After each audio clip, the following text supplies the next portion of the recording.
31 अगस्त से पूरे देश में गणेशोत्सव की शुरुआत हो रही है। पूरे भारत सहित दुनिया के कई हिस्सों में बड़े धूमधाम से मनाए जाने वाले गणेशोत्सव की शुरुआत महाराष्ट्र की सांस्कृतिक राजधानी पुणे से हुई थी। 10 दिनों तक चलने वाले गणेशोत्सव के दौरान पूरा शहर धार्मिक रंग में रंगा रहता है। पुणे का गणेशोत्सव पूरी दुनिया में प्रसिद्ध है। इस उत्सव की शुरुआत शिवाजी महाराज के बाल्यकाल में उनकी मां जीजाबाई द्वारा की गई थी।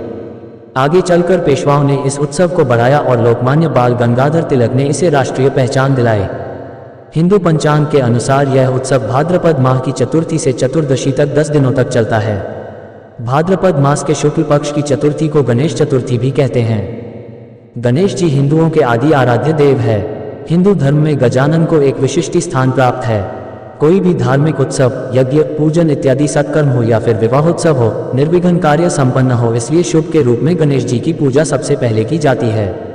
गणेश की प्रतिष्ठा संपूर्ण भारत में समान रूप में व्याप्त है।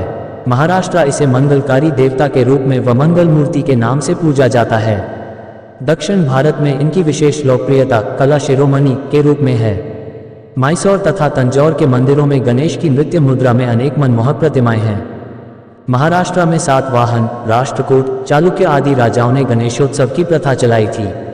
छत्रपति शिवाजी महाराज गणेश जी की उपासना करते थे। इतिहास में यह वर्णन मिलता है कि शिवाजी महाराज के बाल्यकाल में उनकी मां जीजाबाई ने पुणे के ग्राम देवता कस्बा गणपति की स्थापना की थी। तभी से यह परंपरा चली आ रही है। शिवाजी महाराजा के बाद पेशवा राजाओं ने गणेशोत्सव को बढ़ावा दिया। पेशवाओं के महल शनिवार वाड़ा में पुणे के लोग और पेशवाओं के सेवक काफी उत्साह के साथ हर साल गणेशोत्सव मनाते थे। इस उत्सव के दौरान ब्राह्मणों को महाभोज दिया जाता था और गरीबों में मिठाई और पैसे बांटे जाते थे। शनिवार वाड़ा पर कीर्तन, भजन तथा सांस्कृतिक कार्यक्रमों का आयोजन किया जाता था। भजन कीर्तन की यह परंपरा आज भी जारी है।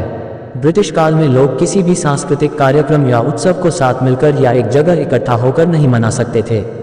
लोग घरों में पूजा किया करते थे। लोकमान्य बाल गंगाधर तिलक ने पुणे में पहली बार सार्वजनिक रूप से गणेशोत्सव मनाया। आगे चलकर उनका यह प्रयास एक आंदोलन बना और स्वतंत्रता आंदोलन में इस गणेशोत्सव ने लोगों को एकजुट करने में अहम भूमिका निभाई है। लोकमान्य तिलक ने उस दौरान गणेशोत्सव को जो स्वरूप दिया उससे गजानन राष्ट्रीय एकता के प्रतीक बन गए। पूजा को सार्वजनिक महोत्सव का रूप देते समय उसे केवल धार्मिक कर्मकांड तक ही सीमित नहीं रखा गया, बल्कि गणेशोत्सव को आज़ादी की लड़ाई, छुआछूत दूर करने और समाज को संगठित करने तथा आम आदमी का ज्ञानवर्धन करने का जरिया भी बनाया गया और उसे एक आंदोलन का स्वरूप दिया। इस आंदोलन ने ब्रिटिश साम्राज्य की नींव हिलाने में महत्वपूर्ण योगदान दिया। वीर सावरकर तथा अन्य क्रांतिकारियों ने गणेशोत्सव का उपयोग आज़ादी की लड़ाई के लिए किया। महाराष्ट्र के नागपुर, वर्धा, अमरावती आदि शहरों में भी गणेशोत्सव ने आज़ादी का नया ही आंदोलन छेड़ दिया था। गणेशोत्सव में Veer Savarkar, Lokmanya Tilak, Netaji Subhash Chandra Bose, barrister Jayakar, Wrangler Paranjpe, Pandit Madan Mohan Malviya, मौलिकचंद Sharma, barrister चक्रवर्ती, दादा साहेब खापरदे और सरोजनी नायडू आदि लोग भाषण देते थे और लोगों का संबोधित करते थे। गणेशोत्सव स्वाधीनता की लड़ाई का एक मंच बन गया था। अंग्रेज भी गणेशोत्सव के बढ़ते स्वरूप से घबराने लगे थे।